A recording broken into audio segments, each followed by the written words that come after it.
कहिए कैसे हैं आप। कार्यक्रम में स्वागत है। आज मैं आपसे बात करूंगा नागरिकता के बारे में। अगर आपके पास पासपोर्ट है और उसका रंग हरा है तो आप ज़रूर दक्षिण अफ्रीका के नागरिक हो सकते हैं, और अगर उसका रंग लाल है तो आप ब्रिटेन के नागरिक हो सकते हैं, है ना। और अगर आपके पास किसी और रंग का पासपोर्ट है तो शायद आप अमेरिका के नागरिक हो सकते हैं। ऐसा ही होता है। पर मैं आपसे और खुद से स्वर्ग के नागरिक होने के नाते बात करूंगा। अच्छी बात है ना। अगर आप बाइबल में खोलें इफिसियों की किताब को, दूसरा अध्याय 19 वचन, केवल एक आयत पढ़ेंगे।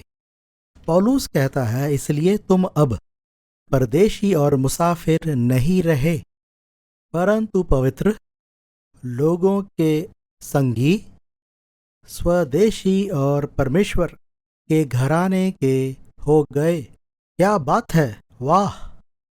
मेरा पासपोर्ट ऐसा पासपोर्ट है जो स्वर्गीय देश का है। इसलिए नहीं कि मैं अच्छा आदमी हूं, ना ही किसी और कारण से, केवल इसलिए कि प्रभु यीशु ने मेरे लिए बहुत कुछ किया। पौलुस कहता है, मेरे लिए जीना मसीह है और मरना लाभ। आप एक विश्वासी को स्वर्ग जाने के नाम से नहीं डरा सकते, क्योंकि वही तो उसकी मंजिल है। ये घर हमारा नहीं, ये जमीन जहां हम हैं हमारा परदेश है। हम यात्री हैं जो यहां से गुजर रहे हैं। ये हमारा घर नहीं, हमारा घर स्वर्ग में है।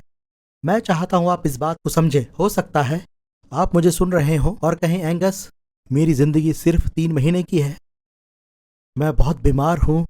सुनिए, आप तब तक नहीं मरेंगे जब तक यीशु खुद ना कहे। मैं विश्वास से कहता हूं, हमारे दिन निर्धारित कर दिए गए थे हमारे गर्भ में आने से पहले से ही। आप और मैं केवल ये तय कर सकते हैं कि हम इन दिनों को कैसे गुजारेंगे। अगर आपने ये चुना है कि आप दिन में 60 सिगरेट पिएंगे और अब आपको दमा है और आपको सांस लेने में तकलीफ होती है, तो ये आपने ही चुना है। आप चाहते थे कि रोज 60 सिगरेट पीऊं। अगर शराब ने आपकी जिंदगी तबाह की और आप बोतल नहीं छोड़ पाते तो यह आप ही की ख्वाहिश है। हाँ, अगर मरने की बात है तो यह परमेश्वर पर निर्भर करता है। आप ना एक दिन पहले या एक दिन बाद मरेंगे, ठीक उस दिन मरेंगे जो आपके लिए नियुक्त किया गया है। हाँ, पर आप ये फैसला कर सकते हैं कि ये समय कैसे गुजारेंगे। मेरा यही मानना है। हाँ, परमेश्वर सब जानता है।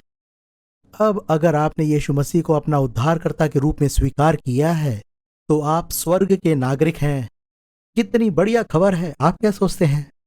तो दुनिया में कुछ भी होता रहे, ये आपका घर नहीं। मैं और आप तो यात्री हैं, हम बस गुजर रहे हैं। स्वर्ग हमारा देश है और हम परमेश्वर की सरकार के अधीन हैं। वाह, वो ही हमारा प्रधानमंत्री, हमारा राष्ट्रपति, हमारा नेता, हमारा उद्धारकर्ता, सब कुछ है। सुनिए अजीजों, आपको परमेश्वर को अहमियत देनी चाहिए। मान लीजिए आप सुबह दुआ कर रहे हैं, दक्षिण अफ्रीका का राष्ट्रपति आपके दरवाजे पर खटखटाता है। आप कहेंगे, माफ कीजिए, मैं अपने राजा से बात कर रहा हूं, आकर आपसे मिलूंगा।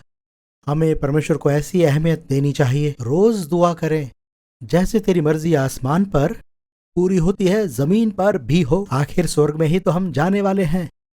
अगर हम स्वर्गीय घोषणाओं का पालन करेंगे तो हम स्वर्गीय आशीषों के भागीदार होंगे। कितनी अच्छी बात है। हमें तमाम स्वर्गीय सुविधाओं का अधिकार है क्योंकि हम स्वर्ग के नागरिक ही तो हैं। हमें जो भी चाहिए वो हमारे पास है। हम स्वर्ग के जनादेश से सहमत हैं। तैयार रहें, अपनी तैयारी पूरी करें अपने घर स्वर्ग के लिए। शायद वो आपके इंतजार से पहले आ जाए। अपने पासपोर्ट का ध्यान रखें, आपको वीजा की जरूरत नहीं। प्रभु आशीष दे, मैं आपको यहीं मिलूंगा या वहां घर में मिलूंगा। Good bye.